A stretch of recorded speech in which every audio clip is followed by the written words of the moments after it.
आप घर से बाहर निकलते हैं कहीं जाने के लिए और पीछे से आपको कोई टोक देता है तो आपको लगता है कि क्यों टोक दिया, कहीं कुछ बुरा ना हो जाए।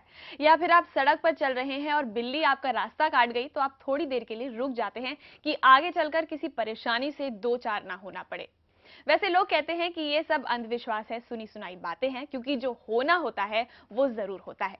जी हाँ, हम भी यही कहते हैं कि जो होना होता है वो जरूर होता है, क्योंकि वो आपकी कुंडली में लिखा होता है। आपकी कुंडली बहुत सारे राज खोलती है, आपकी पढ़ाई के बारे में, करियर के बारे में, शादी के बारे में, इवन सेहत के बारे में। लेकिन आपकी कुंडली राज ये भी खोलती है कि कहीं आगे चलकर जिंदगी के किसी पड़ाव पर आपका किसी दुर्घटना से आमना सामना ना हो जाए। ये सब कैसे होता है, यही सब आज जानने की कोशिश करेंगे तथास्तु में, जिसमें हमारी मदद करेंगी हर बार की तरह हमारी खास मेहमान मिसेस आभा शर्मा। आभा जी, बहुत बहुत स्वागत है शो में। नमस्कार, धन्यवाद। तो दोस्तों, अगर आप भी ये जानना चाहते हैं कि किस तरह से कुंडली और आपकी जिंदगी में आने वाली परेशानियों और दुर्घटनाओं का रिलेशन है, तो आप हमें कॉल कर सकते हैं। हमारा फोन नंबर है 0120399111। और अगर आप अपने भविष्य के बारे में कुछ जानना चाहते हैं तो उसके लिए आपको अपनी डिटेल्स हमें एसएमएस करनी होंगी। नंबर है 560068। आभा जी, दुर्घटना और कुंडली बहुत ही अजीब सा कॉम्बिनेशन है। क्या वाकई दुर्घटना और किस तरह की दुर्घटना है, ये कुंडली बता सकती है? देखिए, महाकवि सूरदास जी ने कहा है, जी। करी गोपाल की सब होई, जो अपनो पुरुषार्थ मानत अति झूठो है सोई। जी। तो ये जो जिंदगी में जब सुख दुख चलते ही रहते हैं और जो कुछ भी जीवन में होता है वो सब कुंडली में तो लिखा ही होता है। हम्म। अब जो अकाट्य कर्म है, यानी जिन कर्मों का फल आपको भोगना ही है, और जो बुरे कर्म है या पिछले जन्म के जो आपके कर्म है, अगर वो एक्सीडेंट के रूप में फलित हो रहे हैं आपकी कुंडली में, तो वो फल आपको भोगना पड़ेगा और एक्सीडेंट से आपको हानि तो होगी ही। जी। कुंडली में चौथा घर तो व्हीकल का घर है, हम्म। आपका जो वाहन है, और जो छठा घर है वो एक्सीडेंट का घर है, और जी। 12वां घर हॉस्पिटलाइजेशन। हम्म। तो इन 4, 6 और 12 का जब संबंध आएगा, और मेलेफिक प्लैनेट्स मंगल, शनि, राहु, केतु, इन लोगों का भी संबंध इन घरों से बनेगा, तो इनकी दशाओं में, इन ऐसे ग्रहों की दशाओं में, या जो दुष्भाव घरों के स्वामी हैं उनकी दशाओं में जरूर एक्सीडेंट हो सकता है। और अगर 8वें घर का भी संबंध आ गया, जो कि इनरिपेयरेबल या लॉन्ग टर्म प्रॉब्लम है, तो ऐसा हो सकता है कि व्यक्ति का एक्सीडेंट हो जाए और वो काफी महीने तक बेड पे पड़ा रहे, या हैंडीकैप भी हो सकता है, या और बहुत सारे प्रॉब्लम्स हो सकती हैं। साथ ही डिविजनल चार्ट जो नवांश कुंडली है उसमें भी हम ये कंफर्मेशन देखेंगे कि जो योग एक्सीडेंट का लग्न कुंडली में बन रहा है, अगर नवांश में बनता है, त्रिमशान जो कि मिस फॉर्चून्स के लिए देखा जाता है, डिविजनल चार्ट D30, यानी 30 भाग किए जाते हैं एक राशि के, तो उसमें भी अगर ऐसे योग बनते हैं तभी दुर्घटना को माना जाएगा कि दुर्घटना होगी। और उससे जो लॉसेस होंगे वो उस क्योंकि हर भाव जो है एक पर्टिकुलर आपके शरीर का अंग दिखाता है, तो जिस भाव से संबंध आ रहा है उसी भाग के अंग को क्षति होगी। तो एक्सीडेंट तो देखा जा सकता है, काफी अच्छे से देख सकते हैं। जी, यानी एक्सीडेंट देखा जा सकता है आपकी कुंडली में। और भी कुछ बहुत ही इंटरेस्टिंग बातें हैं इससे रिलेटेड, आइए वो भी दिखाते हैं आपको।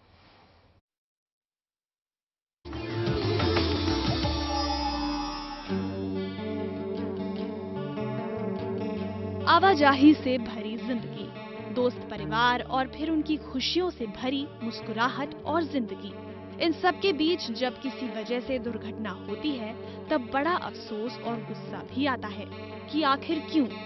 ज्योतिष शास्त्र एक माध्यम है कुंडली को जानने का, जिसके माध्यम से व्यक्ति के जीवन का हर पहलू समझा जा सकता है। यही कारण है कि कई बार यात्रा से पहले कुंडली का अवलोकन किया जाता है, क्योंकि ऐसा माना जाता है कि कुंडली के माध्यम से व्यक्ति के जीवन की दुर्घटनाएं सामने आ जाती हैं। ज्योतिष शास्त्र में नक्षत्रों एवं कुंडली का बड़ा महत्व है, जो ग्रहों की स्थिति एवं उसके प्रभाव से उसके जीवन की दुर्घटना एवं उसके भविष्य का निर्धारण करती हैं।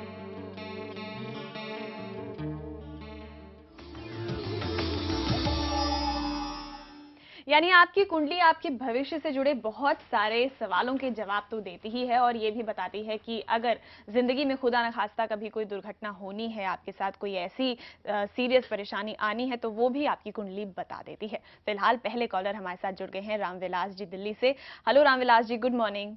नमस्कार जी। जी नमस्कार, बताइए क्या पूछेंगे? मेरा मैडम डेट ऑफ बर्थ है 19 मार्च 1971। जी।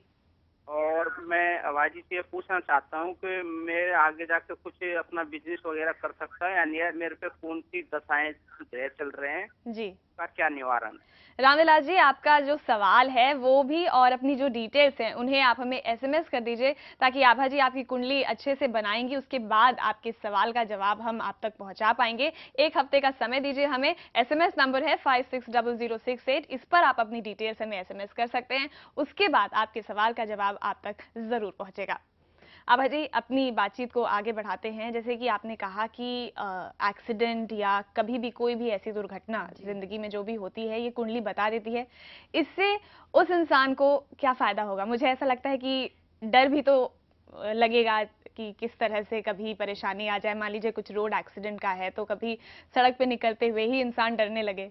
जी देखिए, ऐसी बात नहीं है कि जब हमें किसी बात का पता चल जाता है तो हम प्रिकॉशन तो ले ही सकते हैं। जी। देखिए, अगर किसी व्यक्ति की कुंडली में ये योग है कि उसको वाहन से दुर्घटना होगी, तो हम उसे बता सकते हैं कि वो या तो वो ड्राइवर के वाहन में सफर करे, या फिर वो एटलीस्ट केयरलेस ड्राइविंग ना करे।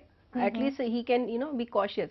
और दूसरा ये कि जैसे अभी एक परसों ही एक केस मेरे पास आया था, मतलब 3-4 दिन ही हमें मिले, उसमें अचानक उन्हें पेन हो रहा था 2 महीने से बोन्स में, और कुछ उन्हें सांस की प्रॉब्लम थी। तो पता चला, डिटेक्ट हुआ 4-5 दिन पहले डिटेक्ट हुआ कि उन्हें लंग कैंसर है। अब ऐसे में लंग कैंसर, और पता चला वो 3rd डिग्री का है, 3rd लेवल है। और कैंसर ऐसी बीमारी है कि दूसरे लेवल तक तो फिर भी क्योर हो जाता है, 3rd लेवल में नहीं हो सकता। तो आखिरी वक्त पे उन्होंने, जब 3-4 दिन पहले उनके संबंधियों ने मुझे कांटेक्ट किया, तो अब इतना समय भी नहीं है कि कोई रेमेडी की जा सके, क्योंकि 3-4 दिन का वक्त था और अभी परसों उनकी डेथ हो गई। तो अब ऐसे केस में 44 साल में उनकी डेथ हो गई, तो फैमिली भी कोई प्रिकॉशन नहीं ले पाई, कर नहीं पाई। इसीलिए हमारे शास्त्रों में दैनिक जो पूजा बताई गई है, नित्य कर्म में शामिल किया गया है। क्योंकि जब हम दैनिक रूप से पूजा करते हैं तो वो हमें तपोबल तो बढ़ाती ही है, साथ ही आगे आने वाली 10 साल बाद आने वाली, 15 साल बाद आने वाली प्रॉब्लम से भी बचाने के लिए हमें एक शक्ति देती है। और वो उस समय वो पूजा काम आती है। पराशर जी ने भी दान और पूजा को बताया है ग्रह शांति का उपाय। जी, यानी गृह शांति का उपाय हर रोज पूजा करना और दान करना, ये आपके लिए अच्छा होगा, क्योंकि अगर आप इस तरह के कर्म करेंगे तो ये जो अच्छे कर्म है आपकी जिंदगी के साथ जुड़ते जाएंगे, जिसका फल भी आपको इस जिंदगी में जरूर मिलेगा। फिलहाल हमारे लिए वक्त हो गया एक छोटे से ब्रेक का। अगर आप भी कुछ जानना चाहते हैं इस बात से रिलेटेड कि किस तरह से आपकी कुंडली और आपकी जिंदगी में होने वाली दुर्घटना रिलेटेड है, तो आप हमें कॉल कर सकते हैं ऑन 0120399111। फिलहाल एक छोटा सा ब्रेक, फटाफट लौटते हैं।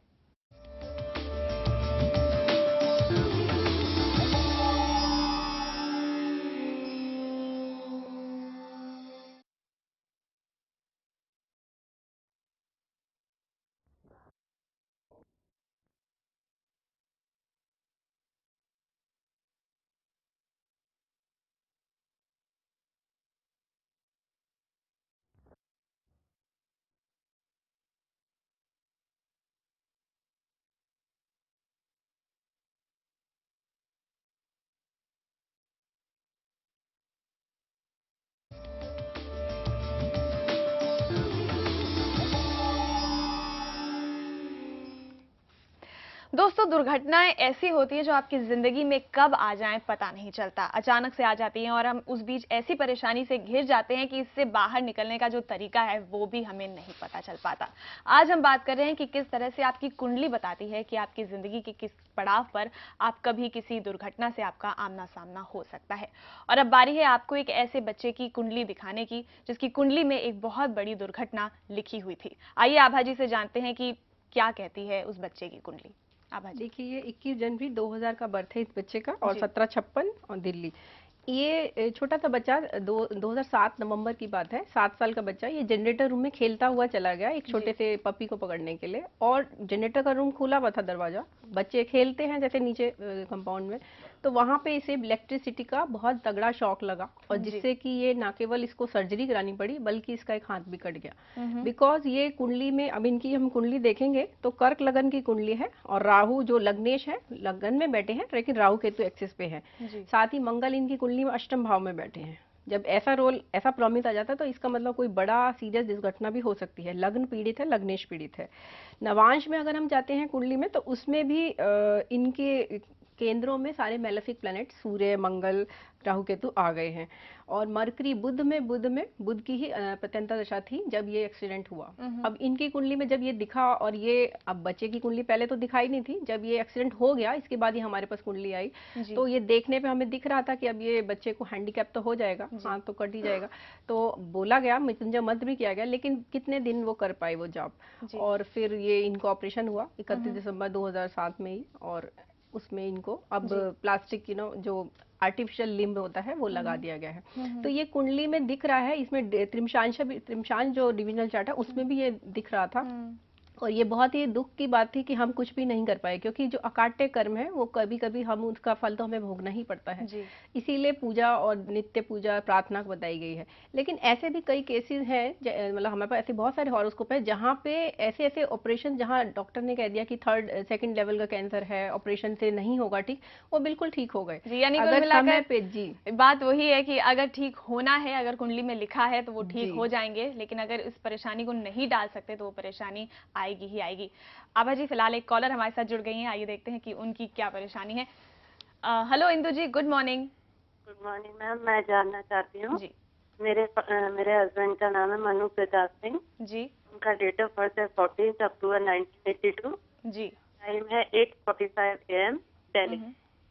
तो इनके एक्सीडेंट छोटे मोटे बहुत होते रहते हैं, और 1 साल पहले मेजर एक्सीडेंट हुआ था। मैं जानना चाहती हूँ फ्यूचर अगर कोई एक्सीडेंट है तो उसके बारे में मुझे बताइए, और उनके लिए क्या उपाय हो सकते हैं। इंदु जी, आपको जरूर बताएंगे आपके सवाल का जवाब, लेकिन जो डिटेल्स आपने हमें अभी फोन कॉल के जरिए बताई हैं वो आप हमें SMS कर दीजिए 560068 पर, ताकि आभा जी आपके हस्बैंड की कुंडली बनाएं और उसके बाद ये बता पाएं कि कोई दुर्घटना वगैरह लिखी है उनकी कुंडली में कि नहीं और उसके उपाय क्या हैं। फिलहाल आभा जी, एक और कॉलर जुड़ गई है हमारे साथ। Hello Nirmala ji, good morning. लगता है निर्मला जी से हमारा संपर्क टूट गया है, और अभी हमारे लिए वक्त हो गया है SMS का सिलसिला शुरू करने का। वो SMS जो हमारे व्यूअर्स हमें भेजते रहते हैं, अपनी डिटेल्स भेजते रहते हैं अपने सवालों के साथ। आभा जी, शुरू करें सिलसिला जी। चलिए, सबसे पहले बात करते हैं रयाशा की, जिनका प्लेस ऑफ बर्थ है बैंगलोर। जानना चाहती हैं कि जॉब कब लगेगी, हेल्थ रिलेटेड प्रॉब्लम्स हैं और शादी के बारे में भी। देखिए 15 अप्रैल 1987 17-15 बैंगलोर की कुंडली है। और जॉब कब लगेगी इन्होंने बोला है, तो जॉब तो इनकी जुलाई 2010 से अच्छे योग बन ही रहे हैं, तो प्रयास ये करें अभी तो इन्हें काफी सफलता मिलेगी। मैरिज इन्होंने पूछा है तो लव मैरिज के कॉम्बिनेशन बन रहे हैं, तो लव मैरिज हो सकती है। और हेल्थ रिलेटेड प्रॉब्लम्स अगर ये कहती हैं तो इसमें इनकी कुंडली में कन्या लगन की कुंडली है और केतु लगन में ही बैठे हैं, और बुध नीच के, यानी कि इनके जो लग्नेश है इनकी कुंडली के, वो नीच के होके सप्तम से देख रहे हैं लगन को। तो देखिए बुध कारक है स्किन का, तो इन्हें स्किन डिजीजेस हो सकती हैं, स्किन प्रॉब्लम्स हो सकती हैं।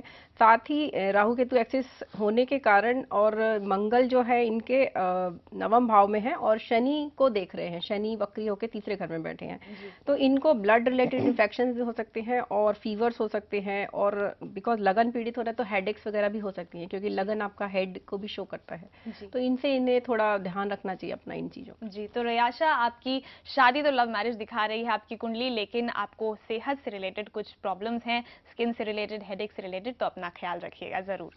आगे बढ़ते हैं, मनोज कुमार का SMS लेते हैं। धनबाद इनका प्लेस ऑफ बर्थ है, और कहते हैं कि इनके करियर में स्टेबिलिटी नहीं है, बहुत स्लो ग्रोथ है, क्या कहेंगे जी। 15 मई 1973 1:20 धनबाद की कुंडली है। देखिए ये कुंभ लगन की कुंडली है और मंगल लगन में ही बैठे हैं। इन्होंने लॉ पढ़ा है, पंचम में बुध की राशि आती है और केतु वहाँ बैठे हैं, और जो पंचमेश है वो तीसरे घर में गए हैं। चंद्रमा 9वें भाव में बैठे ही हैं। तो अब इनकी कुंडली में ठीक है, अभी इनकी दशा चल रही है, शनि की महादशा शुरू हुई है और शनि शुक्र चल रहा है। तो जी हाँ, इन्हें थोड़ा तो अभी इंतजार करना पड़ेगा, स्ट्रगल भी है, बट इनको स्टेबिलिटी दिसंबर 2011 से मिलने लगेगी इनके प्रोफेशन में। और देखिए एडवोकेट है तो एडवोकेट का काम ही ऐसा है कि अप्स एंड डाउन चलते हैं, लेकिन राइज इनको जरूर मिलेगा। और धीरे धीरे जैसे जैसे समय बीतेगा, इस साल भी इनको जून के बाद अच्छे समय लग जाएगा, दशा इनकी सूर्य की लग जाएगी प्रत्यंतर दशा, तब इनको थोड़ा अच्छा रिलीफ मिलेगा।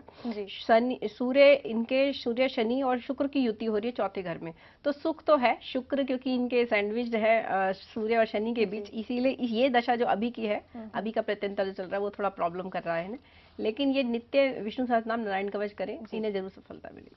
तो मनोज जी, आभा जी की राय मानिएगा, सुख तो है आपकी कुंडली में, लेकिन फिलहाल अभी का जो वक्त है वो थोड़ा स्लो है, तो बस इसे आप एक्सेप्ट कर लीजिए इस फैक्ट को। इसके आगे तो सब कुछ बहुत अच्छा है। फिलहाल हमारे लिए वक्त हो गया एक छोटे से ब्रेक का। ब्रेक के बाद एक बार फिर से आगे बढ़ाएंगे एसएमएस के इसी सिलसिले को, और कल है अक्षय तृतीया, तो आभा जी से जानेंगे कल का क्या है खास महत्व।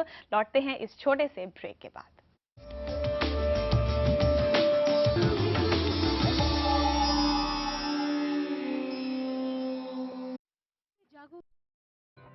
आइए खुले दिमाग, जिंदा दिल और जागरूक आत्मा की तरह सोचना सीखें। डॉक्टर न्यूटन और डॉक्टर लक्ष्मी की गाइडेंस में एक मंच जहां बच्चों के साथ आपकी अटेंडेंस भी है जरूरी। देखिए होलिस्टिक स्कूलिंग हर शुक्रवार रात 8:30 बजे सिर्फ प्रज्ञा पर, जो आपको मिलाए बेहतर आपसे।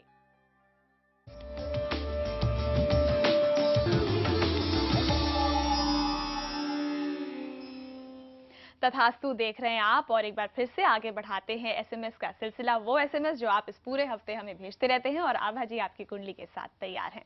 मैम आगे बढ़ाएं। जी जरूर जी। बात करते हैं पूजा शुक्ला की। कानपुर इनका प्लेस ऑफ बर्थ है।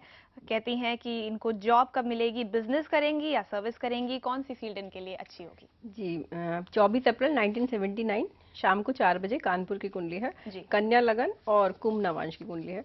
इनको देखिए जॉब के ही योग बनते हैं इनकी कुंडली में, और ब्राइट चांसेस हैं इनके जॉब के नवंबर 2011 से। अभी तो ये इन्होंने सीएस किया हुआ है, लेकिन इनके थोड़ा डिले है इनकी कुंडली में दिखता है। तो ये बिजनेस तो ना ही करे, ये सिर्फ जॉब के लिए ही प्रयत्न करें, तो इनको जरूर नवंबर 2011 में बहुत अच्छी जॉब मिल जाएगी। जी। तो चलिए पूजा, आपके लिए राय यही है कि जॉब आपके लिए अच्छा रहेगा, और 2011 में आपकी जो जॉब का योग है वो बन रहा है। बढ़ते हैं आगे, बात करते हैं निहारिका की। प्लेस ऑफ बर्थ है आगरा, और कहती हैं कि इनकी शादी कब होगी, और अपने करियर के बारे में भी जानना चाहती हैं। जी 5 जनवरी 1981 12:30 आगरा की कुंडली है। और इनकी कुंडली में देखिए मार्च 2012 से ही दशा लगती है कि ये शादी होगी। डिले तो है इनकी मैरिज में। और दूसरे जॉब और करियर ये देख रही हैं तो मल्टीपल हो सकता है ये कि ये पार्ट टाइम जॉब कर सकती हैं, और साथ में कुछ छोटा मोटा काम अपना व्यवसाय भी कर सकती हैं। जी। तो निहारिका, पार्ट टाइम जॉब आप कर सकती हैं, छोटा मोटा काम, यानी कई कॉम्बिनेशंस आपकी कुंडली दिखा रही है आपके करियर से रिलेटेड। बढ़ते हैं आगे, बात करते हैं कुंवर राजदीप की, जिनका प्लेस ऑफ बर्थ है दिल्ली। बहुत ही इंटरेस्टिंग सवाल पूछा इन्होंने आभा जी।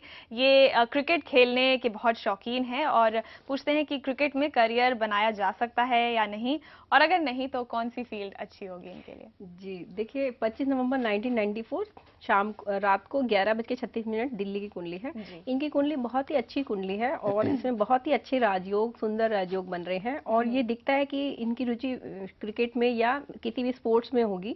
अब इनकी लियो लगन यानी सिम लगन की कुंडली है, और मंगल और चंद्रमा लगन में ही बैठे हैं। मंगल और चंद्रमा जब 17 एक्सिस पे यानी लगन और सप्तम भाव से संबंध रखते हैं तो चंद्रमंगल योग बनता है, जो कि बहुत ही अच्छा धन योग है। ये बहुत इंसान को बहुत रिच बनाता है। तो पहला तो यही सुंदर राजयोग हो गया। फिर उसके बाद इनका तृतीय भाव का स्वामी शुक्र जो है वो तृतीय घर में ही है, तो जो पराक्रम का घर है, जो एक स्पोर्ट्स पर्सन है उसके लिए 3rd हाउस में स्ट्रेंथ होना बहुत जरूरी है। ना केवल स्टेमिना चाहिए स्पोर्ट्स खेलने के लिए, जो वो मंगल तो इनका लगन में है तो वो बहुत ही अच्छा स्टेमिना दिखा रहा है, साथ ही पराक्रम का भाव भी बहुत अच्छा बैठा है। तो उधर मंगल, शुक्र, राहु और बुध की युति है, तो थोड़ा सा पराक्रम में ये कभी कभी लेजीनेस भी करते होंगे, लेकिन फिर भी बल है तृतीयेश में। चौथे घर में बृहस्पति और सूर्य का शिव राजयोग बन रहा है, वो भी एक अपने आप में बड़ा अच्छा उत्तम राजयोग है, तो ये भी बहुत अच्छा योग है। और शनि जो सप्तमेश है वो सप्तम में बैठ के लगन को देख रहे हैं, तो ये भी एक्नॉलेजमेंट, अचीवमेंट दिखाता है लाइफ में। तो ये इनकी कुंडली बहुत अच्छी है। ये क्रिकेट में जरूर करियर बनाए, और अगस्त 2010 से इनकी अच्छी दशा भी लग रही है, तो ये प्रयास करेंगे। अभी 15 साल के हैं, तो इनके लिए sky is the limit. Sky is the limit. Kunwar Rajdeep, आपके जो कुंडली है वो दिखा रही है कि क्रिकेट में आपका करियर अच्छा है, तो क्रिकेट खेलने के आप शौकीन हैं, तो अपनी जो पूरी एबिलिटीज हैं वो उसमें लगा दीजिए, और उसमें आपका करियर बहुत अच्छा है। सेलिब्रिटी बनके हमें मत भूलिएगा। आभा जी, एसएमएस का सिलसिला तो खत्म हो गया है, वक्त हमारे पास बहुत कम है, लेकिन अक्षय तृतीया है कल, क्या सिग्निफिकेंस है, बहुत संक्षिप्त में जानना चाहेंगे। जी देखिए, वैशाख मास शुरू हो गया है, ग्रीष्म ऋतु शुरू हो गई है और आज तो द्वितीया है, कल तृतीया है। वैशाख शुक्ल पक्ष की तृतीया को अक्षय तृतीया मनाई जाती है। ये परशुराम जी की हयग्रीव और नर नारायण जी का जन्म का दिवस है और इसी दिन त्रेता युग की शुरुआत हुई थी। ये 3 जयंतियां होने के कारण इस दिन किया हुआ जाप, दान और कोई भी तरह का अच्छा मतलब कर्म किया गया धर्म कभी भी अक्षय नहीं होता, यानी उसका नाश नहीं होता। तो मैं प्रज्ञा के सभी दर्शकों से यही एक मेरी एक सलाह है कि वो इस दिन पे जरूर कुछ ना कुछ दान करें और अगर वो प्रार्थना करते हैं तो उनके बहुत जो काम जो नहीं हुए हैं वो भी हो जाएंगे। कई लोग इस दिन भंडारा करते हैं, भोजन का दान करते हैं, जल का भी दान किया जाता है, जल से भरे हुए कलश का या अन्न से भरे हुए कलश का दान किया जाता है। इस दिन के दान का बहुत ही महत्व है और बहुत अच्छे फल इसके मिलते हैं जी। तो सबको मेरी तरफ से अक्षय तृतीया की शुभकामनाएं और सब लोग इस दिन का, इस शुभ मुहूर्त का लाभ उठाएं। जी, आमतौर पर हम ये भी सुनते हैं कि सोना जरूर खरीदना चाहिए अक्षय तृतीया पर, इसके पीछे ज्योतिष क्या कहता है? इसके लिए तो ज्योतिष कुछ नहीं कह रहा, क्योंकि ये तो ज्वेलर्स ने अपना प्रमोटिंग मार्केटिंग स्ट्रेटेजी बना ली है। लेकिन ये है कि इस दिन क्या हुआ, क्योंकि अक्षय नहीं होगा तो कोई भी शुभ काम करने के लिए सोना खरीदना भी शुभ समझा जाता है और धन का, यानी कि वो सोना टिकेगा आपके घर, तो इसलिए कह सकते हैं कि लोग खरीदे। बट इसका मतलब ये नहीं कि आप अन्य दिन नहीं खरीद सकते। बट इस दिन का ज्यादा महत्व दान के लिए और जाप के लिए बताया गया। इस दिन विष्णु सहस्त्रनाम, नारायण कवच का जाप करें, मृत्युंजय मंत्र का जाप करें और दान करिए, तो आपको बहुत फल मिलेंगे, बहुत अच्छे फल मिलेंगे। जी, तो कल है अक्षय तृतीया, इसमें अगर आप दान करेंगे तो वो आपके लिए बहुत अच्छा होगा। आभा जी, एक आखिरी सवाल की दुर्घटना और कुंडली का जो रिलेशन है वो हमने आज जाना तथास्तु के इस पूरे एपिसोड में। आप दर्शकों को क्या कहेंगी अगर किसी की कुंडली में वाकई कोई दुर्घटना दिखाता है तो?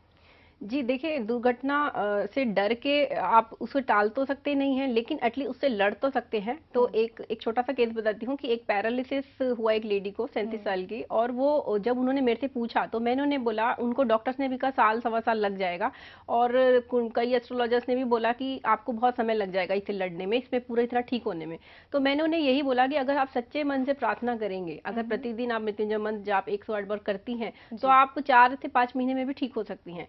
तो उनको ये बात समझ में आ गई। और देखिए, इंसान के अंदर ऐसी शक्तियां होती हैं कि जो इंसान की कई बार आंशिक रूप से या पूर्ण रूप से भी उसे ठीक कर सकती हैं, लेकिन जरूरत है विल पावर की। विल पावर बहुत स्ट्रांग होनी चाहिए। तो उन्होंने ये किया और वो 4 महीने में ही बिल्कुल स्वस्थ हो गई और दैट वाज अ मिरेकल। और ऐसे बहुत सारे हमारे पास चमत्कार हैं, हमारे पास केसेस हैं, केस स्टडीज हैं जहाँ ऐसा हुआ है कि डॉक्टर्स भी हैरान रह गए। क्या बात है आभा जी, बहुत बहुत धन्यवाद यहाँ पर आने के लिए और ये सारी बातें हमसे शेयर करने के लिए। जी धन्यवाद। तो दोस्तों, तथास्तु में हमारा आज का सफर बस इतना ही। पूरे प्रज्ञा परिवार की ओर से आपको अक्षय तृतीया की ढेर सारी शुभकामनाएं। अगले हफ्ते तथास्तु लेकर फिर से हाजिर होंगे आपके सामने। तब तक के लिए हमें दीजिए इजाजत और देखते रहिए प्रज्ञा, जो आपको मिलाए बेहतर आपसे।